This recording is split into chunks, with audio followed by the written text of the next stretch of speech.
Que ton nom soit sanctifié, que ton règne vienne, que ta volonté soit faite sur la terre comme au ciel. Donne-nous aujourd'hui notre pain quotidien.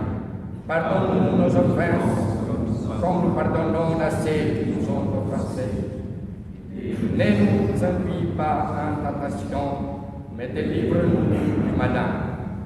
Car c'est à toi qu'appartient le règne, la puissance et la gloire, Père, Fils et Saint-Esprit, dès maintenant et à jamais, au siècle des siècles.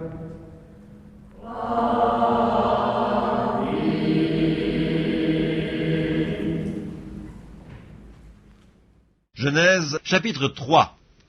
Le serpent était le plus rusé de tous les animaux des champs que l'Éternel Dieu avait fait.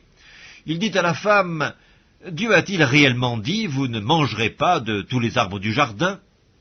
La femme répondit au serpent, « Nous mangeons du fruit des arbres du jardin, mais quant au fruit de l'arbre qui est au milieu du jardin, Dieu a dit, vous n'en mangerez point et vous n'y toucherez point de peur que vous ne mouriez. » Alors le serpent dit à la femme, « Vous ne mourrez point, mais Dieu sait que le jour où vous en mangerez, vos yeux s'ouvriront et que vous serez comme des dieux, connaissant le bien et le mal. » La femme vit que l'arbre était bon à manger et agréable à la vue, et qu'il était précieux pour ouvrir l'intelligence.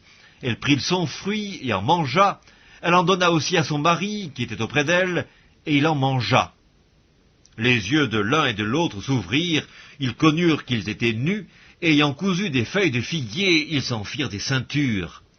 Alors ils entendirent la voix de l'Éternel Dieu qui parcourait le jardin vers le soir, et l'homme et sa femme se cachèrent loin de la face de l'Éternel Dieu, au milieu des arbres du jardin. Mais l'Éternel Dieu appela l'homme et lui dit, « Où es-tu » Il répondit, « J'ai entendu ta voix dans le jardin, et j'ai eu peur parce que je suis nu, et je me suis caché. » Et l'Éternel Dieu dit, « Qui t'a appris que tu es nu? Est-ce que tu as mangé de l'arbre dont je t'avais défendu de manger ?» L'homme répondit, « La femme que tu as mise auprès de moi m'a donné de l'arbre, et j'en ai mangé. » Et l'Éternel Dieu dit à la femme, « Pourquoi as-tu fait cela ?» La femme répondit, « Le serpent m'a séduite, et j'en ai mangé. » L'Éternel Dieu dit au serpent, « Puisque tu as fait cela, tu seras maudit entre tout le bétail et entre tous les animaux des champs. Tu marcheras sur ton ventre, et tu mangeras de la poussière tous les jours de ta vie. Je mettrai inimitié entre toi et la femme, entre ta postérité et sa postérité. Celle-ci t'écrasera la tête, et tu lui blesseras le talon. » Il dit à la femme, « J'augmenterai la souffrance de tes grossesses.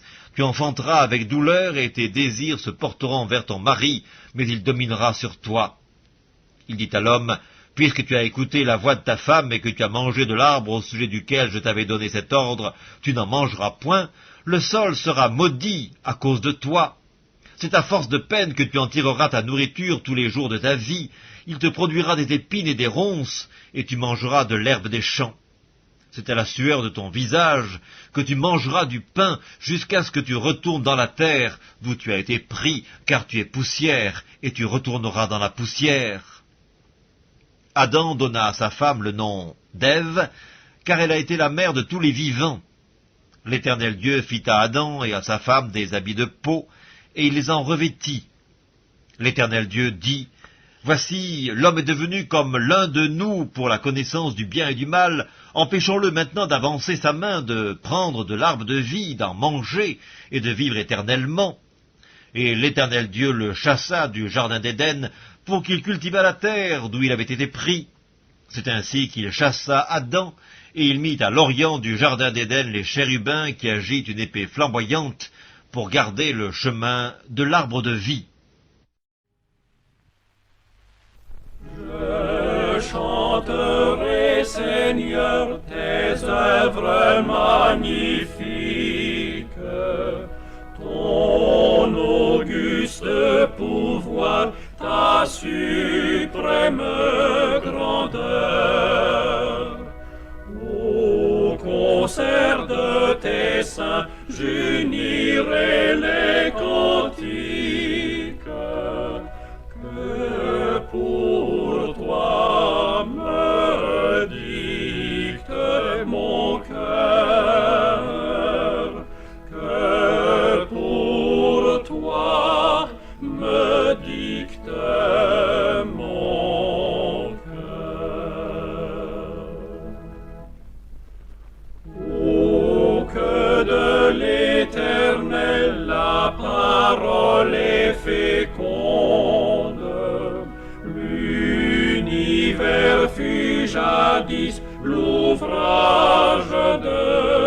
voix.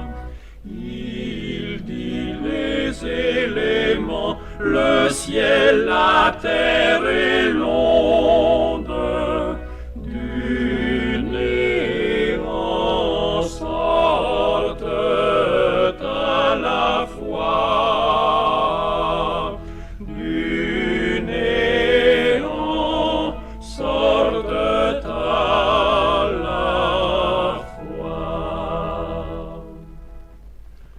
Le monde passera, ce superbe édifice, un jour s'ébranlera jusqu'en ses fondements.